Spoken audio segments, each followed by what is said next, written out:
It's all grant acceptances. Yeah. We should. Good morning. I'm going to call to order the Oakland County Board of Commissioners Public Services Committee meeting. And with that, I'll ask for a roll call, please. Spiz. Present. Jackson. Here. Berman. Here. Teets. Here. McGilvray. Here. Dwyer. Dwyer, here. We have quorum. Thank you. Please join me in the pledge.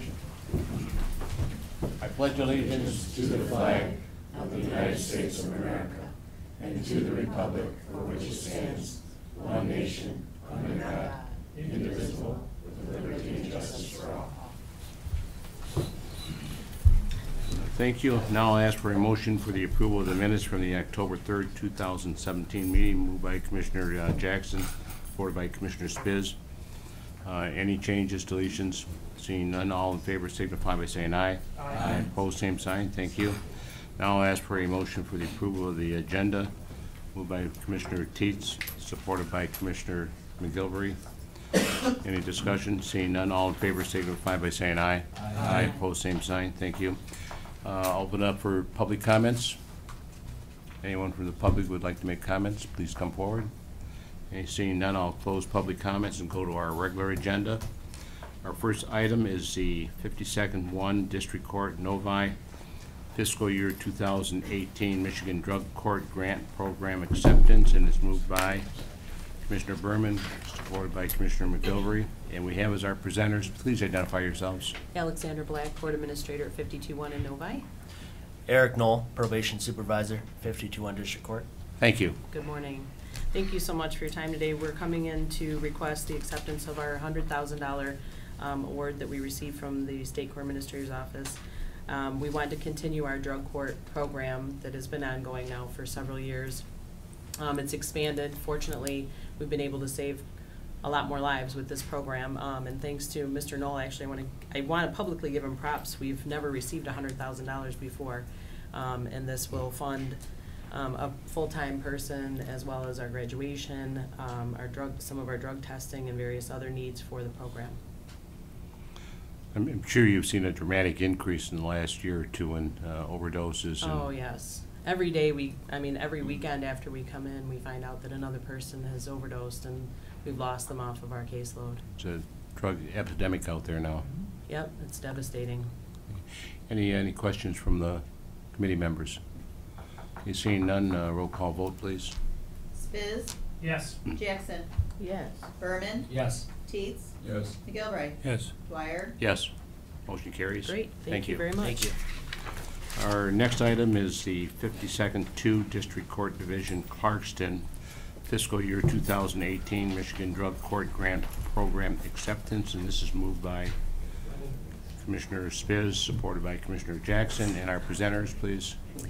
Good morning. I'm Sharon Roop. I'm the Court Administrator at the 52nd District Court, and this is Carol Bond, the Probation Supervisor, and she is also in charge of the Sobriety Court Program. Okay. Well, good morning. So if you just share with us the background on the grant, please. We requested grant funding for the first time in several years for program incentives, travel and conference, and testing for the clientele. Any questions from any of the commissioners? Okay, seeing none, roll call vote, please. Jackson. Yes. Berman. Yes. Teets. Yes. McGilvray. Yes. Spiz. Yes. Dwyer. Yes. Motion carries. Thank you, you. ladies. Our next item is 52nd 4 District Court Troy Fiscal Year 2018 Michigan Drug Court Grant Program Acceptance, moved by Commissioner Jackson, supported by Commissioner Teets. And we have as our presenters, good morning, ladies. Good morning. If you just identify yourselves, please. Good morning, Jill Palulian, Court Administrator at Troy District Court. And I have with me Patricia Bates. She is our Probation Supervisor and also in charge of our Drug Therapy Court. And we're here requesting the acceptance of the grant we received through Ms. Bates' efforts in the amount of $103,000. It continues our part-time position as well as our full-time position and provides incentives and treatment and Testing. our testing. Yes. If you have any other questions, you have to ask her. Okay, very good. Very good. I'm Questions innocent. from the committee members, commissioners, any questions? Okay, pretty easy this morning. Actually, this is 52-4. We have to go. Oh, 52-4. Yes. Yeah, did I say 2? 52-4. You took us out of sequence, but we appreciate it. Oops. Okay, We hate being last no all the questions, time. we'll have a, We hate being last all the time. It's a problem. okay, we'll have a roll call vote, please. Berman. Yes. Teets. Yes. McGilvray. Yes. Spiz. Yes. Jackson. Yes. Dwyer. Yes. Motion carries. Thank you Anything very you want much. to talk about as far as the drug court in Troy? You're seeing the same areas as far as overdoses and treatment needs? Yes, we just lost a former client a couple weeks ago. He'd not graduated from the program, and just a couple weeks ago, synthetics are also a problem because we can't test for them, or Yeah. the cost is too extreme, but we're working on it, so. Okay, It's hard to lose one, right, you know, it's really hard. exactly, right, I understand. And I know that firsthand. I lost my only child to overdose just a year ago. Mhm. And Wow. it is an epidemic. Sorry to hear. Well, thank you, ladies. Thank you. Thank you. Our next item is the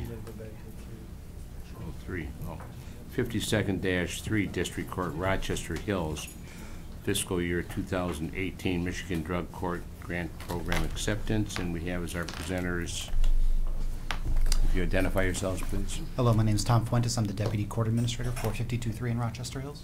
And Deanne Bukhari, Probation Supervisor in Rochester Hills. Well, thank you. If you'll just, motion by Commissioner Spiz, supported by Commissioner Jackson. Go ahead. We'd like to request acceptance of our grant from the Drug Courts Program for $95,000. I'd also like to acknowledge Deanne for writing our highest grant we've ever received for 52-3. Any questions from any commissioners? Okay, roll call vote, please. Teets. Yes. McGilvray. Yes. Spiz. Yes. Jackson. Yes. Berman. Yes. Dwyer. Yes. Motion carries. Thank you very much. Thank you. Now our next item is Yeah, now we're on to Sheriff. Sheriff, Prosecuting Attorney, fiscal year 2018, Oakland County Narcotic Enforcement Team net burn grant acceptance, and this is moved by Commissioner Spiz, supported by Commissioner Berman. And we have Under Sheriff Mike McCabe and Mr. Dale Cunningham. Good morning. Morning. This is the annual Burn Memorial Grant, as you know, Commissioner. You're a double commissioner too, aren't you? Named after a police officer in New York City that was killed in the line of duty. It's federal pass-through dollars that we get from the state. Quite bluntly, we get the short end of the stick again from the state of Michigan. The state of Michigan has the Michigan State Police as the SAA on these grants, which is the state administrative agency, and they get to decide how the money is distributed based on a per capita basis and a whole other things. We should probably be getting about 3 times what we're getting, but here's what we got. And we've approached our state reps and state senators in Oakland County to see if they can do something regarding the SAA designation. Are they helping you at all? Sure. Okay. Good answer. Isn't that what Ray Donovan says? So Sure. what has been your loss as far as the grant? over It's the not last- necessarily a lot. Well, we've gone from, go ahead, Yeah. high, yeah. Originally, the original grant amount, if you go back, was $700,000. We're down to 134. Now, the feds have cut Over a back period of how many years, Dale? probably 12 years. But the feds have cut back the grant considerably, don't get me wrong, but the state still continues to keep us way down in comparison. I'd be happy, we've done an analysis from last year's grant award. I'd be happy to share it with the entire committee to show you Very good, yes. how we're really getting the short end of the stick. Okay. Commissioner Berman. No, I mean, I think that would answer my questions. Yep, got a spreadsheet for you, be happy to send it to you. Thank you. Any other questions? Okay, seeing none, roll call vote, please. McGilvray. Yes. Spiz. Yes. Jackson. Yes. Berman. Yes. Teets. Yes. Dwyer. Yes. Motion carries. Thank you. Could you give us a little update as far as what the Sheriff's Department is experiencing as far as the overdose and the increase as far as deaths and maybe a little Sure, something it like hasn't slowed Narcan? down at all, as you know. You're using Narcan. too, Yeah, we right? were the first department in the county to deploy it, and we've had 125 deployments since March of last year. So, and of the 125, probably 120 of those were successful. You 5 saved were their not. lives. Yes, yes. Unfortunately, several of those were repeat offenders. You keep track of repeats? Oh, we do. Yeah, we've got a database we keep track of them. The problem is, you know, there's no follow-up or aftercare or force them to do anything. So the sheriff's working on with the legislature on this, trying to address that issue. There's been a couple bills introduced that would require certain mandatory reports. You know, because of HIPAA, we can't share certain information. And as a result of that, but it's a work in progress. So it hasn't slowed down at all. Does your order mandate that after you use Narcan that they're conveyed to the hospital by? They all go to the hospital. They all go to the Yeah, hospital. they all go. So I don't know if you saw the, I think of the New York Times and 60 Minutes just did a 60 big Minutes. expose on DEA and what happened there. And I see the guy that was under consideration for the drug czar is now withdrawn his name from consideration today. That's a huge part of the problem because the DEA's hands are pretty much tied because of that legislation that passed. Any other questions? Well, thank you. Thank you very much. Roll call vote, please. Oh, we had. Okay, no, Scott. Sorry. Got to get together. Okay, item 6, Circuit Court Fiscal Year 2018 Michigan Drug Court Grant Program, Adult Treatment Court Acceptance, and this is moved by Commissioner Teets, supported by Commissioner Jackson, and we have as our presenters. My name is David Bilson. I'm the Deputy Court Administrator here, and I have John Cooperreuter also for my office. Morning, gentlemen. Good morning, Commissioners. First, we have the Michigan Drug Court Grant Program, the adult. A little bit of a background right now. Currently, we have 81 participants. We have 54 males, 27 females. Judge Kumar and Judge Gerbo still hold those two separate divisions, and they're still doing it, and they'll continue doing it. The grant is a little bit over $247,000. Drug court program is doing great. Obviously, we still have the same concerns as Commissioner Dwyer you talked about regarding overdoses. And I'll address a little bit that when we do the juvenile, because I do have an update on that also. But I do I'll answer any questions regarding the adult. Any questions? Okay, seeing none, roll call vote, please. Spiz? Yes. Jackson? Yes. Berman? Yes. Teets? Yes. McGilvray? Yes. Dwyer? Yes. Motion carries. Item 7, Circuit Court Fiscal Year 2018 Michigan Drug Court Grant Program, Juvenile Drug Court Grant Acceptance, moved by Commissioner Spiz, supported by Commissioner Berman. Gentlemen. Thank you. We have good news on this, is that the grant that we received is an extra $6,000 compared to last year. That extra $6,000 will help. We have an attorney assigned to the drug court, and that will help pay the fees, as opposed to before the county was paying that, so that will help. Also, as I stated earlier, we have certain caseworkers, and all they do is obviously the juvenile drug court program, and they received recently a training on overdoses to deal with the problem. And I think it was a 2-day training that they completed.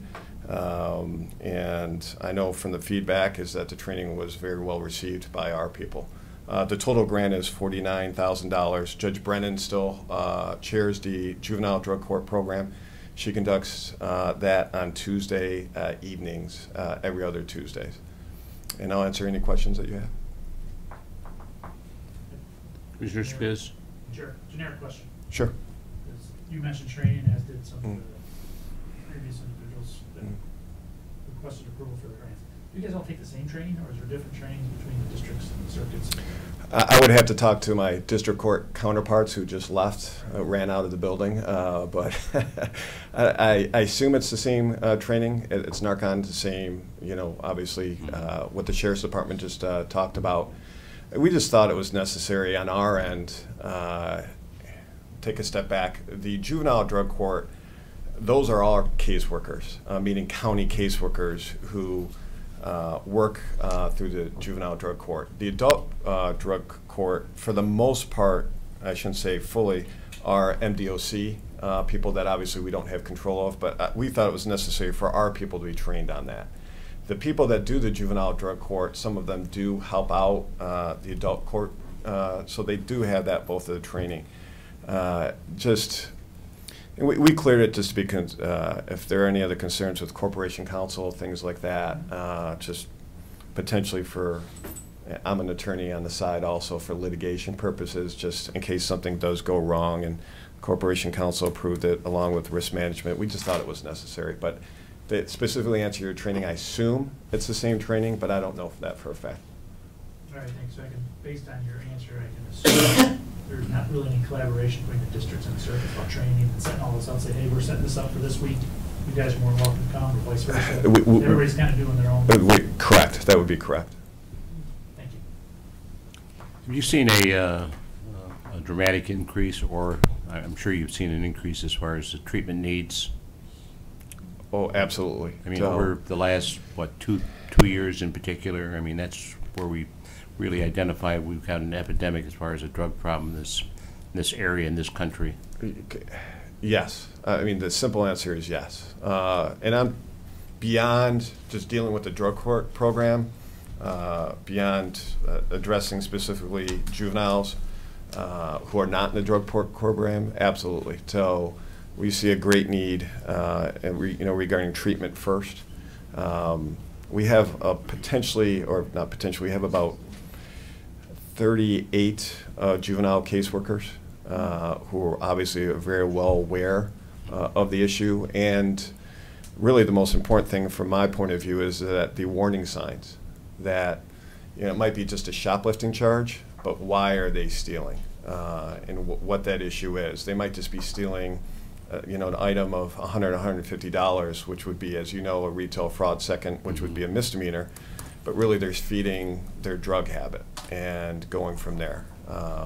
And also that helps out a lot is that we also have our own court psychological staff, which if we do believe that there isn't a major issue, even on a small case, we would send them to that for referral also.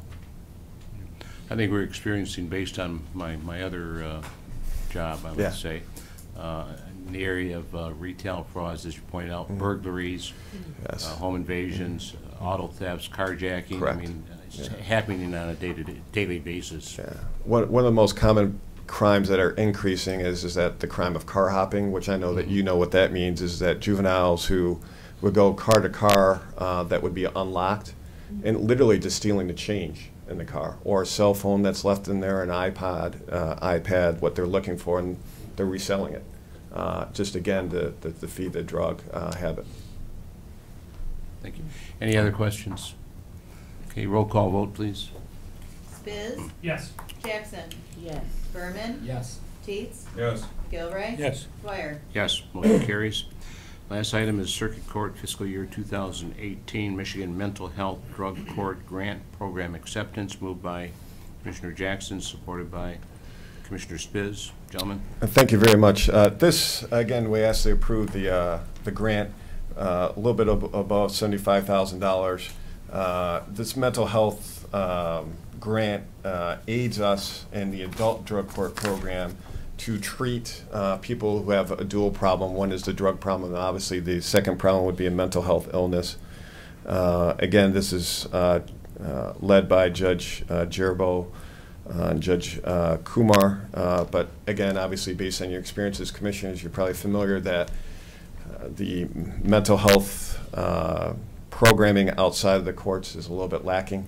I shouldn't say a little bit, it is lacking. And this grant greatly aids us in trying to curb that problem through the drug court programs. So I ask that you accept the grant, if you have any other questions. Any questions, any discussion? Okay, seeing none, roll call vote, please. Jackson? Yes. Berman? Yes. Teets? Yes. McGilvray? Yes. Spiz? Yes. Dwyer? Yes, motion carries. Thank you, gentlemen. Thank you very much, appreciate it. Have nothing under communications. Is there any other business? Seeing no other business, just a note, study group on gun violence will convene immediately following this meeting. With that,